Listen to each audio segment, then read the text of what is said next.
ॐ स्थापकाय च धर्मस्य सर्वधर्मस्वरूपिणे अवतारवरिष्ठाय रामकृष्णाय ते नमः।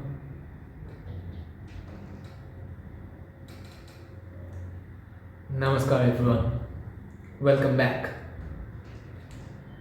We have been discussing Brahman for so long, for a series of episodes, and it's been boring now, I know.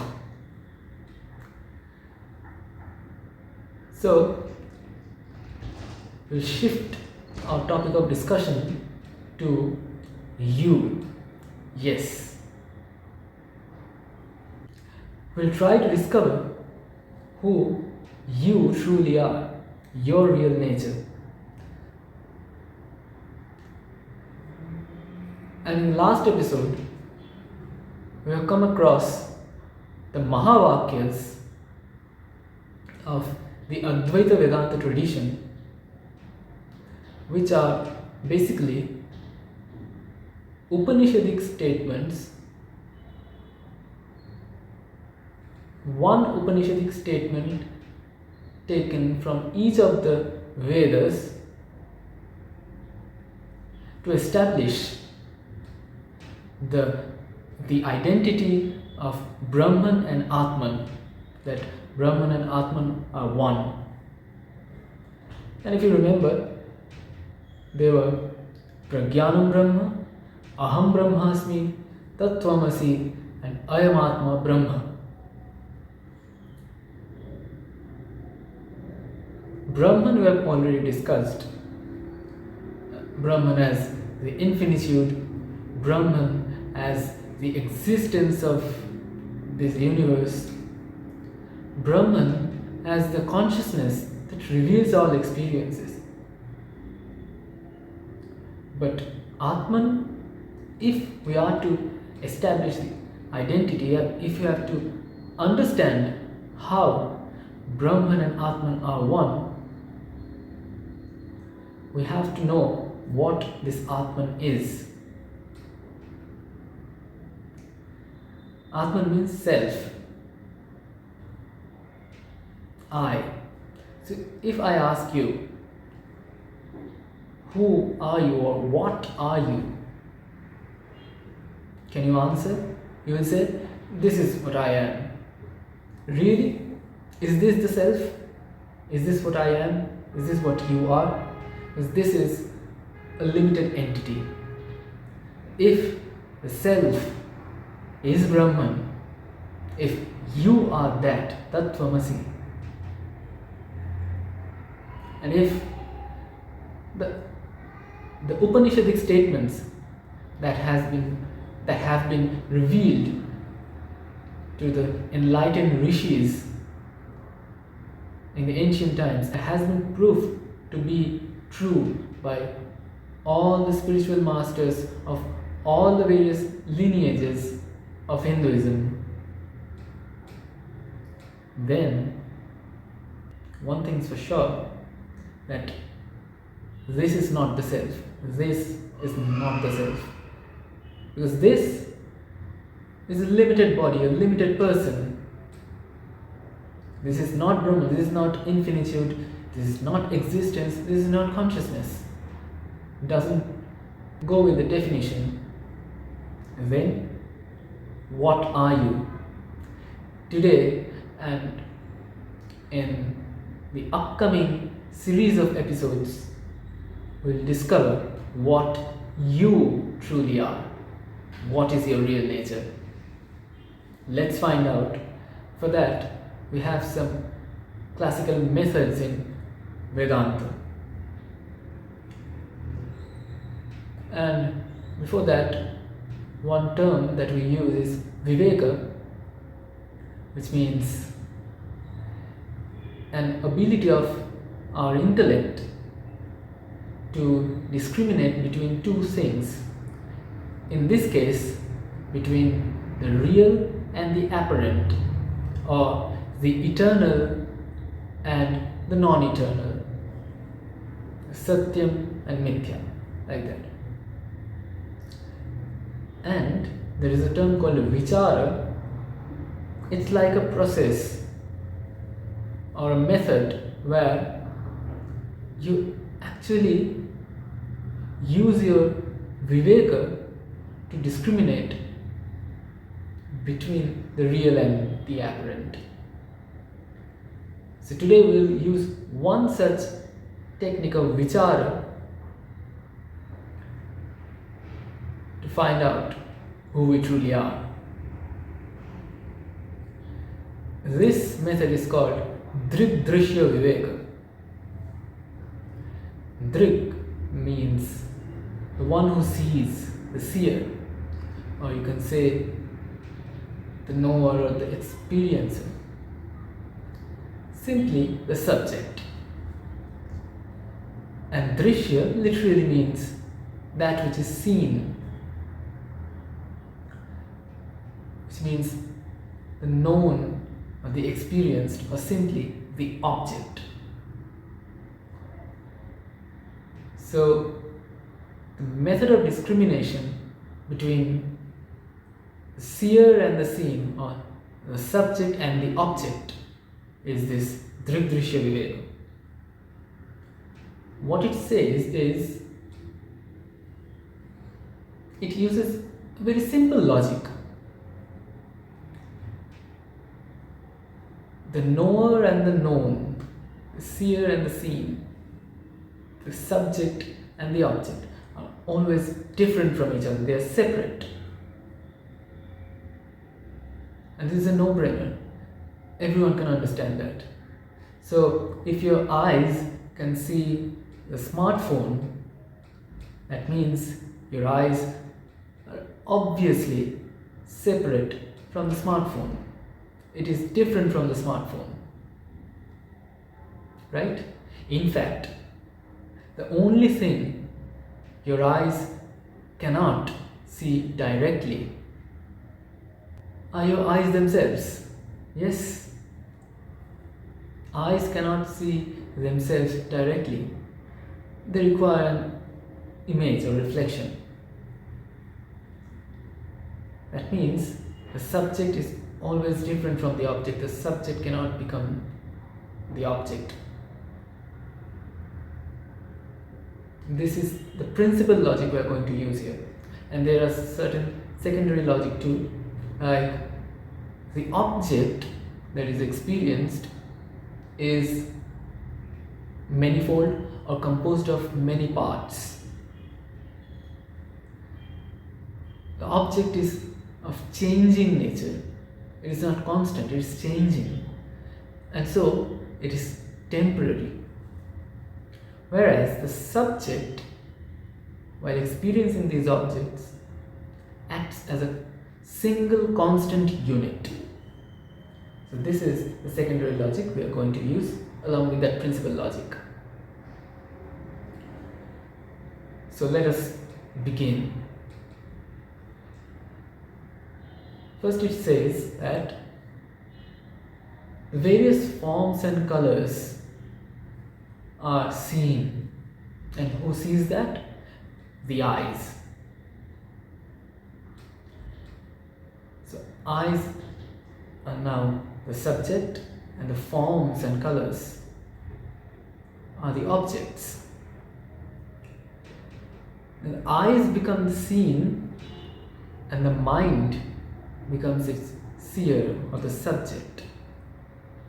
How? We'll come to that. Then it says that the various modifications in the mind in the form of various thoughts and the emotional states, all of these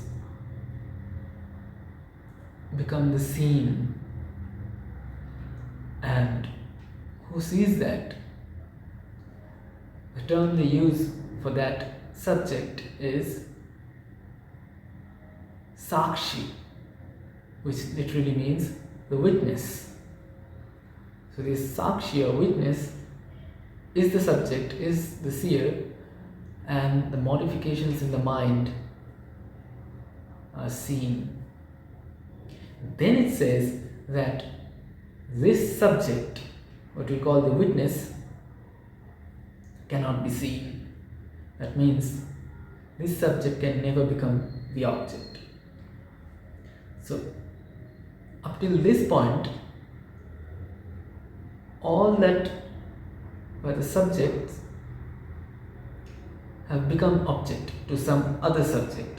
But this last subject, called Sakshi or witness, can never become the object. That means it is the pure subject. Now tell me, who is the one who is experiencing modifications in the mind? Isn't that you?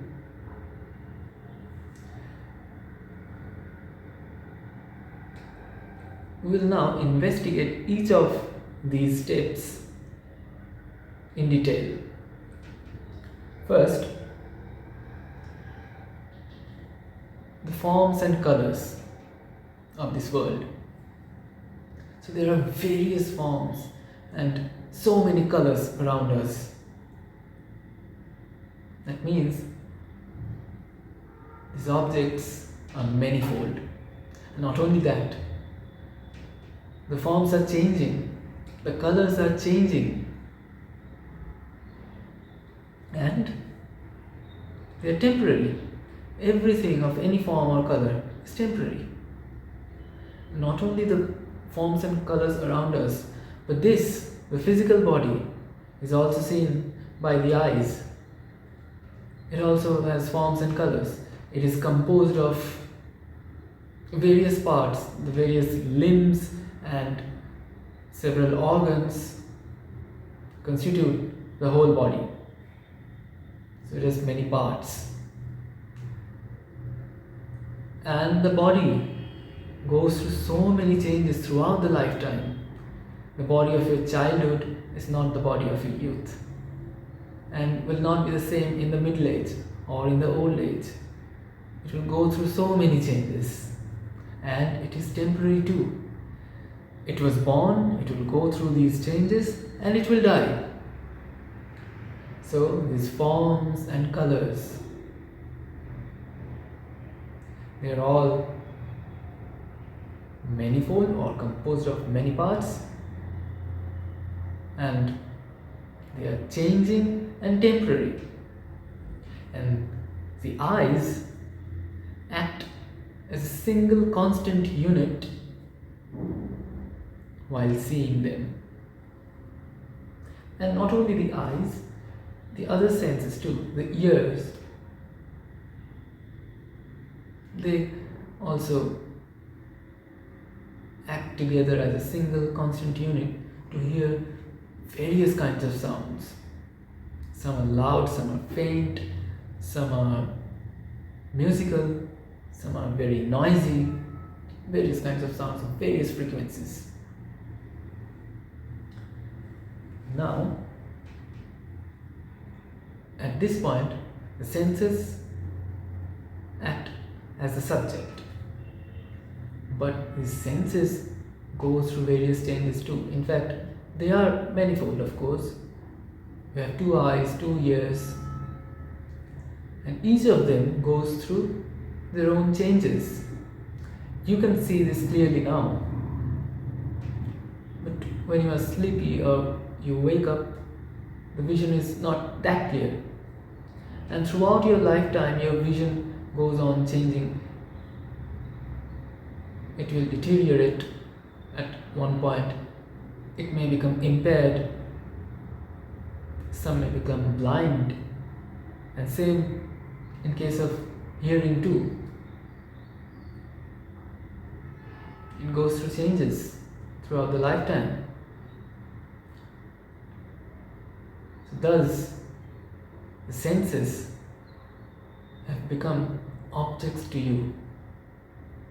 Literally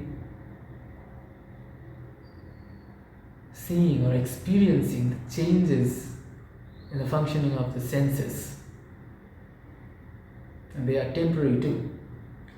Who is the subject to that? The mind. Mind acts as a single constant unit to see the changes in the senses. Now this mind goes through so many changes throughout the day.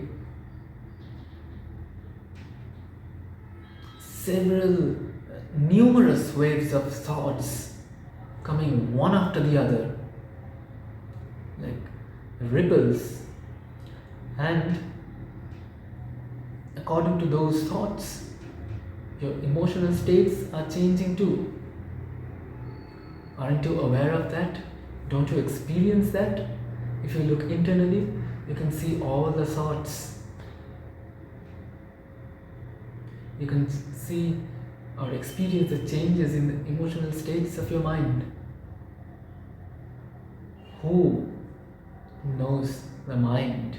Who is aware of the mind? It says the witness, but what do you feel? You are the witness of the mind, right? You are the pure subject who is witnessing the mind. But what is this witness? What is this pure subject? Let us go back to the definition of consciousness. Anidam chaitanyam. Not this is consciousness. That which cannot be pointed out as this is consciousness. That which cannot be pointed out as an object is consciousness. So, can you point out this world as an object? Of course, everything in this external world can be pointed out as this, that is an object. Look at your physical body. Can you point it out as an object?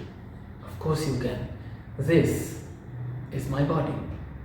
That means this is an object in your experience. That means this is not consciousness. Okay. Can you point out the senses? Of course you can. Can you point out the mind?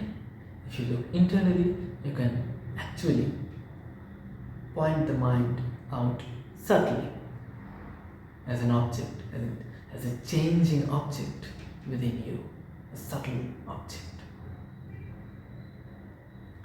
So all of these are objects: the physical body, the senses, the mind. So you can point them out as this. But consciousness, by definition, cannot be pointed out as this. That means consciousness is not an object. Consciousness is the subject, and consciousness is not the body or the senses or the mind. It is beyond that, which is the pure subject. See, now you can equate those two. You are the pure subject of the mind and the senses and the body. Consciousness is the pure subject. Equating them, you get you are consciousness. Yes, the witness that we were talking about is this consciousness which you are. That is your real nature. That is what you truly are, consciousness. But in the last episode, first Mahavakya, that is from the Rig Veda, states Prajnanam Brahma. But you are Prajnanam, you are consciousness. And this says consciousness is Brahman. And you have seen that consciousness is Brahman. That means you are Brahman. Tattvamasi, you are that. You are consciousness and consciousness is Brahman. You are that. And we have established identity between Brahman and Ātman. That's all for today. We'll return with another technical vichara to discover the same thing, what you truly are, and establish the Advaita. Till then, goodbye, thank you. Om Shri Ram Krishna Arpanamastu.